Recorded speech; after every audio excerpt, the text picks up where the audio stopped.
You're listening to Scholars and Saints. I'm Stephen Betts. Today on Scholars and Saints, we're chatting with McKay Coppins, a Latter-day Saint journalist who's covered American politics for Newsweek, Buzzfeed, and The Atlantic for the past decade. In December 2020, Coppins wrote a long-form essay for The Atlantic called The Most American Religion, in which he probes questions about Mormonism's relationship with American culture and what Mormonism might look like in its third century. For questions or comments about this episode, email me at scholarsandsaintspodcast@gmail.com or find me on Twitter by the handle @scholarssaints.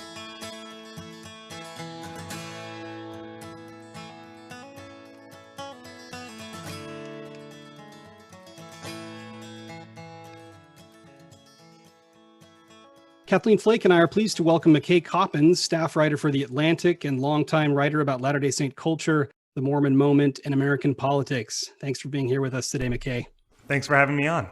So, McKay, today we're talking about your recent article in The Atlantic, The Most American Religion, in which you talk about the evolution of Latter-day Saint involvement in American culture and about the tensions that exist between what it means to be a Latter-day Saint and what it means to be an American. And we'd like to talk today a little bit about one of the observations you make in this article, which is that Mormons taught ourselves to, quote, play the part over a centuries-long audition for full acceptance into American life, that we finally succeeded just as the country was on the brink of an identity crisis is one of the core ironies of modern Mormonism. So really you frame this question of what happens when a religious group discovers that it's spent, you say, 200 years assimilating to an America that no longer exists. And really, you give us some personal meditations on what that may look like. I think one of the ways that we can kind of get a little bit of purchase on something that you say in the article is to think about Du Bois has a concept of that he calls double consciousness. And I think that might be a useful way to think about this. Kathleen, tell us more about Du Bois and double consciousness and why this might give us an interesting view of being a Latter-day Saint. Thanks, Stephen. I think what I'd like to talk about today a little bit is that both sides of this question of that America that is no longer, right? And Latter-day Saint anxiety, specific anxiety at this moment, but the fact that I think that the point you made that I think can be recognized as a fact, that the Latter-day Saints have always been seeing themselves through the eyes of their host culture, in this case, the American culture, right? Over this 200-year period, we have created a relationship with this culture. And at one point, we became a problem. And it happened pretty quickly that the Latter-day Saints were viewed as a problem. And ultimately, by the mid-20th century, it was simply called the Mormon problem. We tend to think of that generally, but we don't tend to attach that to the individual's experience of being seen as a problem. And I think that it's at that point that I remembered Du Bois's article in The Atlantic from the 1890s, where he talks about the African-American experience with being a problem. In fact, that's how he introduces the article. It's a wonderful piece. I recommend it to our listeners to look it up. But he talks about being greeted by others and his awareness that he's being viewed as a problem to be solved because of his racial identity in their eyes, right? And what struck me, but he speaks of this as having created in himself a double consciousness. And by no means am I making an equation to the content of that doubleness between African Americans and Latter-day Saints. But this idea of the doubleness is all I'm learning from him, right? So it's a very instructive statement about seeing yourself reflected in the eyes of others. It's the mirroring problem. Psychologists, we could go to psychology here. But what you describe in your article, this sense of what that was for you as an individual, and I'm wondering if we want to talk about that as an institutional posture as well. Well, and that's the thing. I think that it is both an institutional posture, but as experienced by individuals in the institution, right? And I think what you're describing, it's important to note up front, like you said, that you can't equate the Latter-day Saint experience with the African-American experience, the Black experience in this country at any time in history. And of course, we're not doing that. But I think it's actually something that a lot of distinct identity groups feel, right? Minority identity groups, whether they're religious minorities or racial minorities or sexual minorities. This feeling of both looking at yourself and looking at your community as it is, as you perceive it, and as it's being perceived from the outside. And almost there's a danger, and I think in Mormonism it happens a lot, where we become almost obsessive about how we're being perceived from the outside. And I write in the piece about how I grew up in the suburbs of Boston in Massachusetts. There were not very many members of the church in my high school. And I kind of embraced the classic minority religion neurosis of worrying about how I would reflect on Mormonism everywhere, right? And so I, of course, like any teenager, worried about fitting in and worried about the ways I was different from my friends and classmates. I also loved the church and I loved, my faith, and I wasn't ready to jettison it. So instead, I tried to kind of walk this line where I wanted to be the cool Mormon, right? I never drank beer or alcohol or anything, but I was happy to be the guy who drove you home from the party if you got drunk, right? And I would never smoke pot or do drugs, but I would also never narc on you. I wasn't going to tell on you to the grown-ups. And I had this idea that because there were so few Mormons in my world, if I convinced the kids around me that I was cool, that I was, a good guy, then that was a win for Mormonism everywhere, right? And so I felt like I was kind of like a foot soldier in the broader Mormon quest for likability and respectability. And I think that that's something a lot of members of the church feel. Is it enhanced, aggravated, choose your word, by the sense of religious mission? You mix that actually in your recent comment. You needed to both represent yourself as pleasing to your peers, so they would, as only as necessary in high school, accept you and include you, yep. But also representing your church well.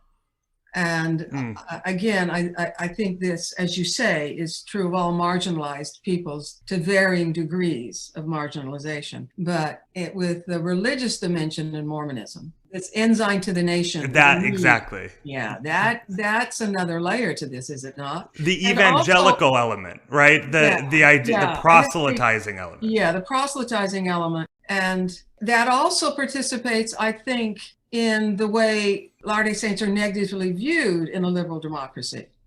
This exclusive truth claim. Mm-hmm. Sorry, you're in the clutches of religious studies here. In this I love it.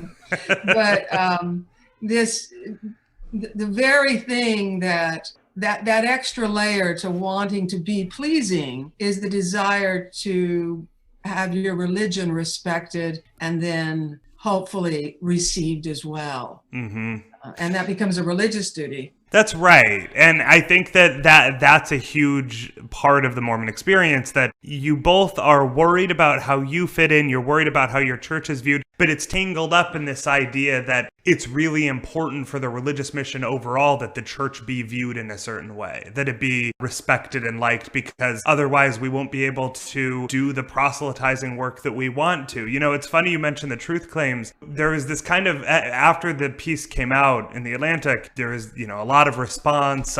We got letters and emails and a lot of response on social media, but there was this kind of funny subgenre of responses, which were from kind of militantly secular readers who would respond by saying things like, oh yeah, he makes Mormons sound so nice and great, but do you know that they think they're the only true church? They're the only true religion? As though that was kind of an indictment. And it's funny because that's not exclusive to Mormonism, right? And I think it represents a general lack of understanding of religion in writ large. But I also think that it's increasingly unpopular, the theological posture that the church takes, saying that this is Christ's restored church, saying that these are true doctrines, that there are, unique and exclusive truths housed in the church. And it makes, that was not really all that uncommon maybe 100 years ago or even 50, 60, 70 years ago. But now it's so out of step with kind of the way that we talk about not just religion, but everything in America, especially. We're very uncomfortable with anything that can scan as exclusionary. And that's part of the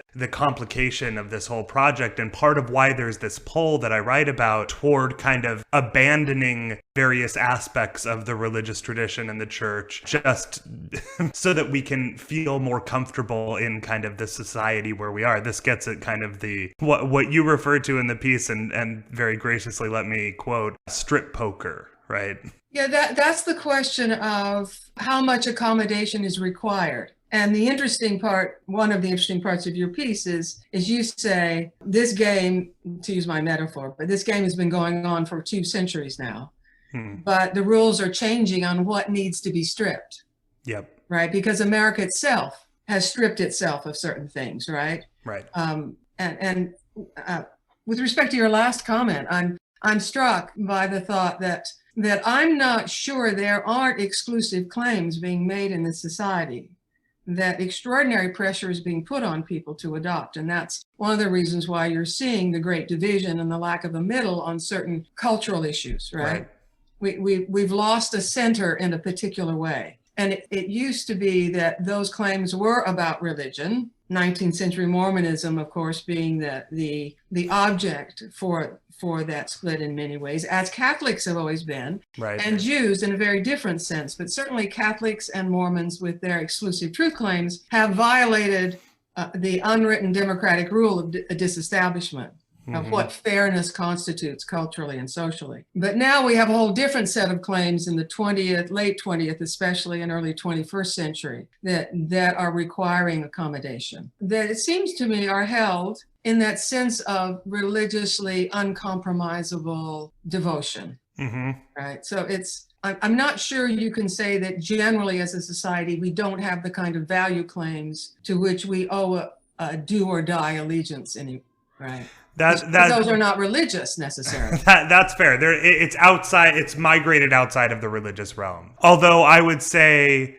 that because of the polarization of America, it's very easy to generally abide within a segment of America where, there's an understanding that everybody is generally on the same page. And especially if you're in, I don't want to say blue America or liberal America because that's, overly simplistic. But let's say you're in liberal America, there is a kind of general utopian idea of we all get along because we all broadly share the same values, and you can be different in certain ways but not in other ways, right? And that's true in conservative America too. So you're right, it's migrated outside of religion, and now it's more about politics and culture. Yeah, the other irony is it's migrated out of religion, but religion is then drawn in to legitimize the claim, right?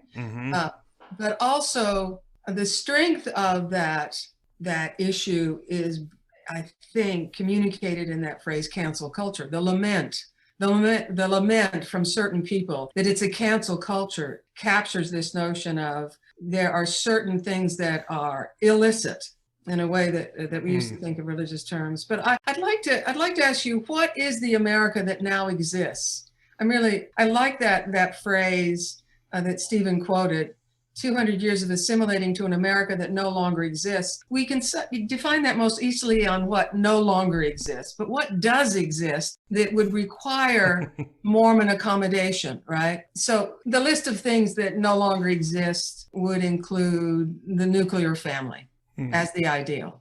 But what now exists that the Latter-day Saints have to accommodate to? In your mind, where does the irony lie presently? Well, I think it is. So this was actually a version of the question that animated the piece in the beginning, which was that Mormonism feels like, and a lot of Mormons feel like, they are out of step with modern America. And that's because the country has changed and moved on, evolved from the kind of mid 20th century America that the church, the contemporary church, kind of modeled itself on. This is going to seem like a punt, but I promise it's not. I don't know what the America that exists now is, because I don't think there is any one America anymore. And there was a line in the piece originally, and I think we cut it, but in one of the drafts, I had something about how the very idea of a mainstream America feels like an anachronism now. And that's because American culture, American life has fractured into a bunch of different silos, right? And there is not anything like a monoculture that existed in the 1950s, 60s, 70s, 80s. There isn't one way to be American, quote unquote. In fact, that idea is one of the central debates going on in our country right now, and it's what drives so much of our political aggravation, and it's what drives so much of the culture war. What does it mean to be American? Is it a multicultural, pluralistic democracy founded on meritocratic ideas? Is it rooted in patriotism and loyalty to a country and in white identity politics? You could parse it a bunch of different ways, and that in a lot of ways that's been kind of the central dialogue over the past 4 years. But I would say that part of the reason there's so much angst in Mormondom right now is that there is no one clear path to become, good mainstream citizens. And so there's no way to play the game of strip poker. Exactly. The game got a lot harder. You can decide, and this is too many people playing. Well, right. And so when I interviewed members of the church, I spent a good chunk of last year talking to all sorts of different members of the church, from, esteemed academics to President Russell M. Nelson to rank and file members and converts and people of all political stripes. And they all had completely different visions for what the church should be in its third century. And a lot of it was motivated by what they saw as the ideal America. And there was a lot of angst about the church going in the wrong direction. So when you would talk to kind of conservative members of the church in America, they would say that they're afraid that the church is going to become, diluted and liberal and abandon its values under pressure from, societal elites or whatever. And then you would talk to more progressive members and they would say, oh, the church is going to follow the path of the, white evangelical crowd and become a vehicle for culture war. And both of those concerns kind of reflected the reality that they had such different ideas of what it would mean to be a mainstream America that were rooted in where they lived and where they went to school and how they voted and what kind of TV and movies and podcasts they consumed. And so all of this just speaks to the fact that because we're in a country that is fractured and fracturing and atomizing and polarizing, it's much harder for the church to kind of follow a playbook to be seen as kind of a respectable mainstream institution. Well, I think, McKay, you touch on this really well in the piece. One of the ways that I feel like the church is adapting to this new situation is they've started doubling down or creating a different space that they call increasingly gospel culture. They're trying to, rather than adapt to an American ideal, they're increasingly, as the church becomes more global, but also with respect to stuff that's going on in the United States, increasingly using this concept of a culture that we define, a culture that we're not trying to adapt to anymore. Have you seen any of that in the interviews that you've done? In some ways, I actually think that would be ideal. Right? I think that a church that doesn't obsess over external validation and doesn't try to conform to the mainstream mores of its native country, that's kind of the argument that I'm making in the piece, that, I don't actually have a fully fleshed out vision of what that would look like, but my hope and kind of plea at the end is that we simply become more confident as a people, more confident as an institution, more secure in ourselves and in our peculiarities, and kind of focus on nourishing and improving our own culture. And I think that there has been some movement in that direction. I think that actually, in some ways, President Nelson's tenure has been focused on that. I think that he, as a a fairly orthodox member, but who has spent a lot of time in various circles that are outside of Orthodox conservative Mormonism. I think that he sees the value and the goodness in the church and in Mormonism, and he's trying to enhance it. But I think that there's still such a reflex, both at the institutional level and at the individual level, to try to find how we fit in various, how we fit into the bigger American picture, and especially the American picture, right? As opposed to the global picture, that it still is kind of a tick for us. But I'm interested to hear what you both think about that, because what would a distinct gospel culture look like? A fully kind of independent gospel culture that's not shaped by Americanism or liberalism or conservatism or these other isms or ideologies.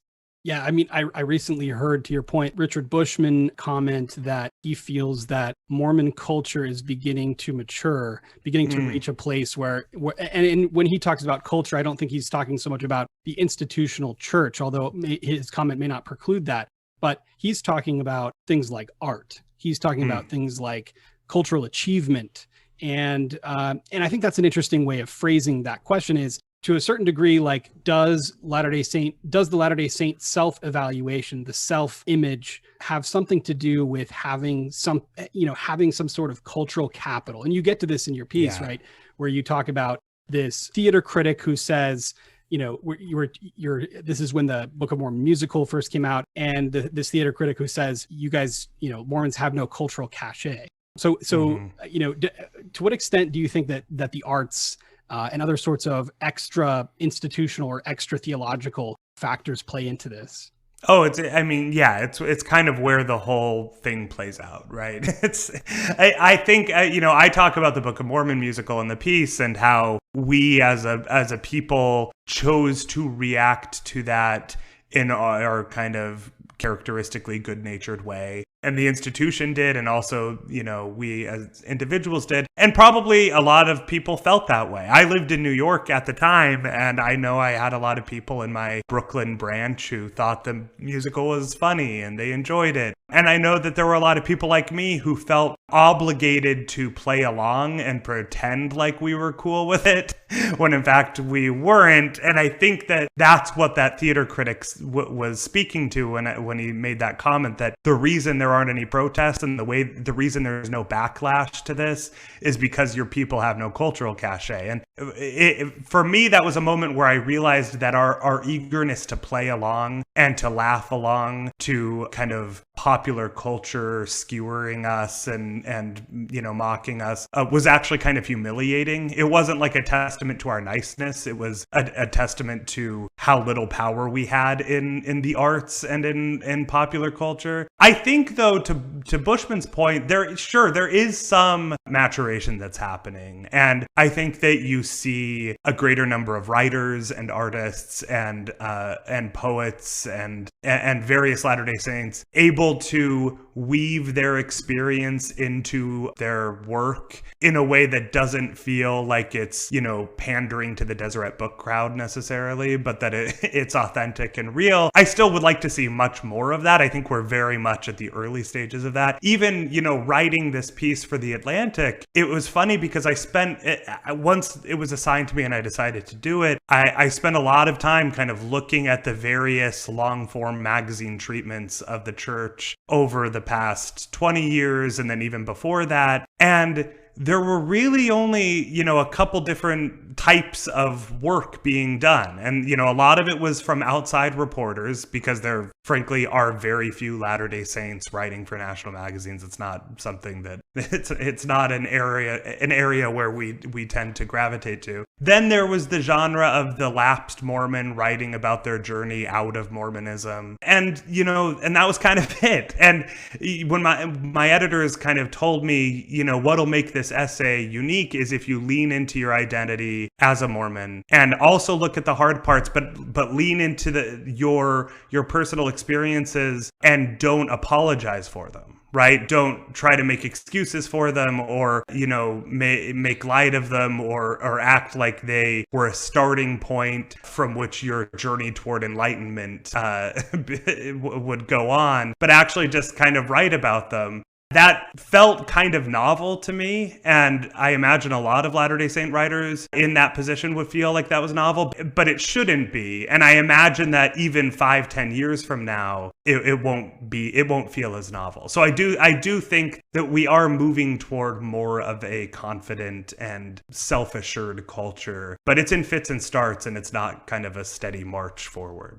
There's several ways in which this culture can be used, can be talked about, right? So are we talking, for example, about showing other people that Mormons do have culture and that if other people will look at it, they will like it too? Is that what we're talking about? Or are we saying that we have the kind of culture that illuminates the existing culture in a way that will draw people to that? Do we have something to contribute? Right. Besides simply display? And I don't know that distinction has been adequately made. And I want to talk about something else. Stephen's use of the word culture is a gospel culture. On the one hand, that's a very strategic label. And I think it's worth considering how much of this is a desire to please and how much of it's strategic.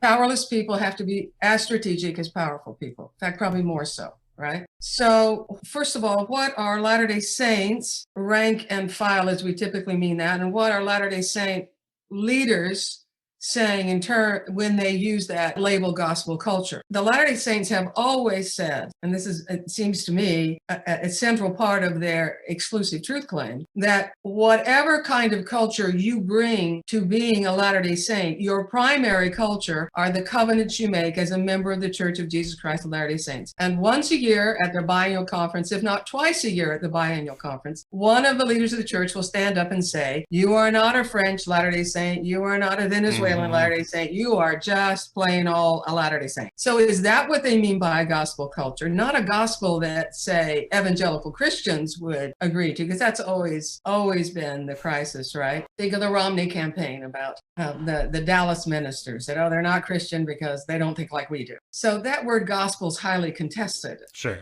There's a Mormon culture that is highly boundaried by the way they dress, by the way they eat, by the way their cosmology. And that's what is, I think, being spoken of across the pulpit as this is the base, this is the tie that binds. Right. Right. This constitutes us. It's not for however much beautiful art is being created elsewhere by Latter-day Saints who happen to be artists. That's not what's going on here.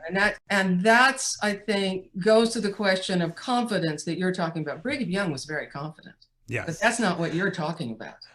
Well, yes. I mean, I don't think Brigham would be the model for what I'm talking about, but I will say that when I'm mentioning art and writing and music and all of that, I'm using them primarily as reflections of what you're talking about, I think, right? That if what you're saying, the quirks and peculiarities of Latter-day Saint culture, gospel culture, how we dress, the songs we sing, the traditions we have, the way we talk, the nomenclature. I think weaving that into art that's consumed by other Latter-day Saints, but also consumed by the broader culture, is one way to measure our confidence as a people, and not doing it in a kind of shticky way where it's just meant to pander, and not doing it in a way that it's just meant to please, but doing it in a way that comes from an authentic place where you're saying this is kind of who I am and my experience for good and bad. But I'm curious because what you said brings up another question to me, which is that so much of that Mormon culture, that gospel culture, is really hard to disentangle from a very specific place and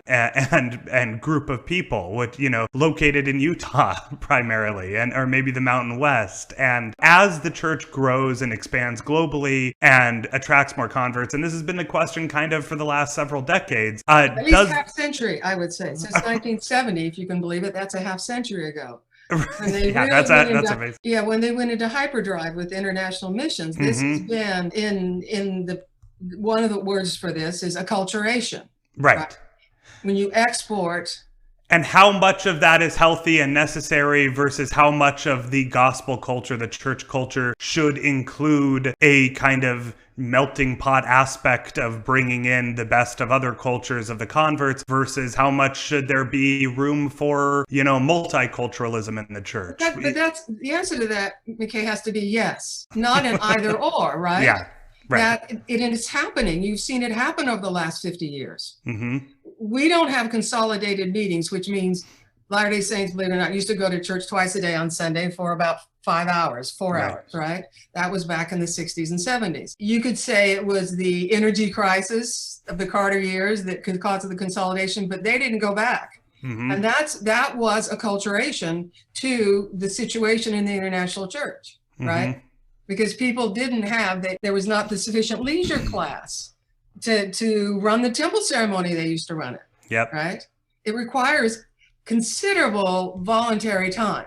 Yep. So they've made a number of adaptations to temple worship practices. So we're seeing that all over. So to me, the question is, why do we continue to pose this as either or? What is the distinctive thing we're concerned that's not happening in adjusting Mormonism to its multicultural manifestations? What's not happening seems to be more the question. And a lot of that I hear coming from Americans. It really reflects more the crisis that, for example, the Anglicans have been going through for the last 30 years between the global South. And yet Latter-day Saints don't recognize it as that. It seems they're not quite sophisticated that all churches are going through this crisis, not just themselves. So what do you think is not happening? Well, I'm not the one raising the complaint. I'm watching the game. I'm watching the poker game, right? Yep. What do they consider essential, and what do they consider non-essential to what it is to be Latter-day Saints?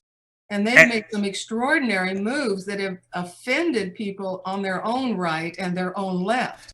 Forget the broader culture. They're in a mass struggle internally. Mm-hmm.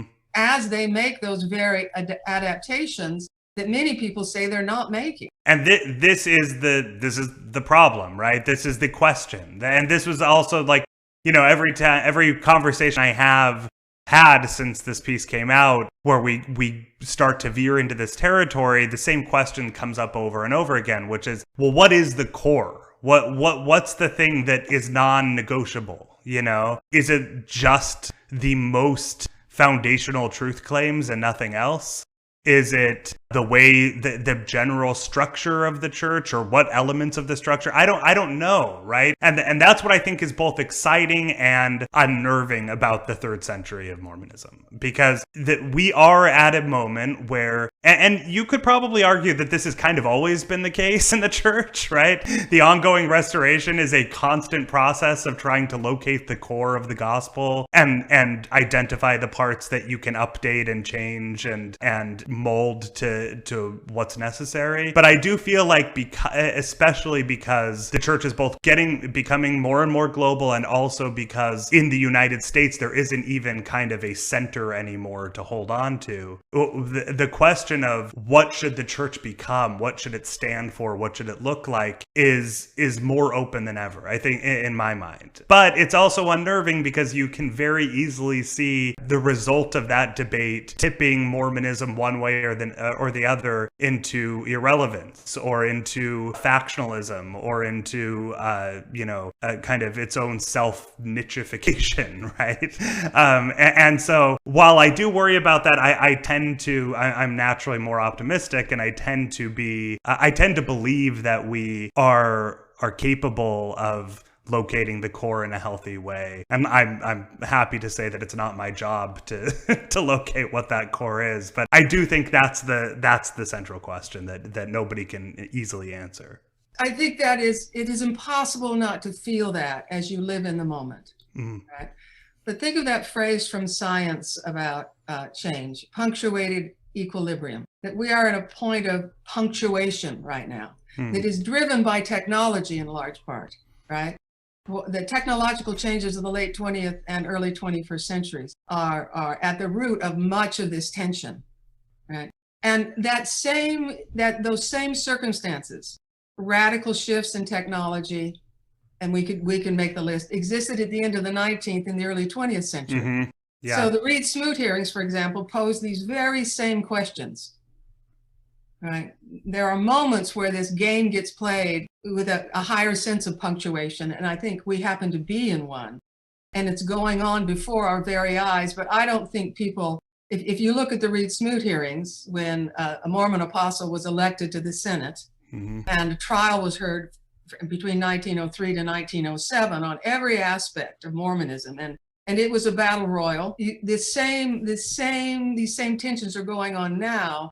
But since we live in them, we think we're unique. This is a unique time of stress. This is a unique time. And it may be. If so, I would say it's because, as you've said in this discussion, that the nation itself does not allow a stable enough point around which the Latter-day Saints can position themselves. Right. That the country is in greater instability than it was during the Progressive era. Mm-hmm. And that's I think that's, I mean, I haven't thought this through, but talking with you today, I think that I would make that distinction. So there's greater destabilization of the power structures within Mormonism between its rank and file and its leadership as a consequence of this moment. Yeah. Right. And I mean, look, my day job is I write about politics, and I'm not a historian, so it's hard for me to make comparisons to other areas in terms of national instability. But you have this culmination of so many different factors, from technology to the crisis of authority in our democratic institutions to, polarization and radicalization and the death of expertise. Yes, the death of expertise, the death of trust that has made the country feel so unstable right at this moment. Now, where that goes and how that ends, I don't know. But you might be right that this feeling of precarity might be rooted just in the instability, and maybe the instability is a kind of mirage. Maybe in a decade from now, the country will have restabilized and found some kind of new equilibrium, and then the church can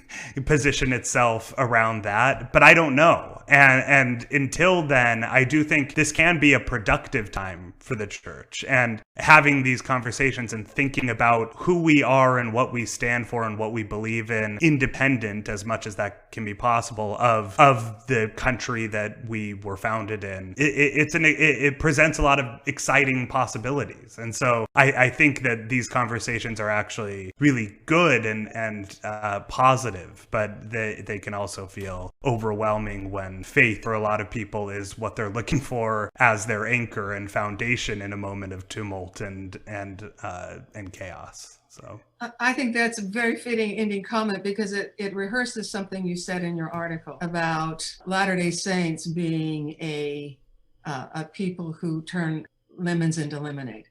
Right?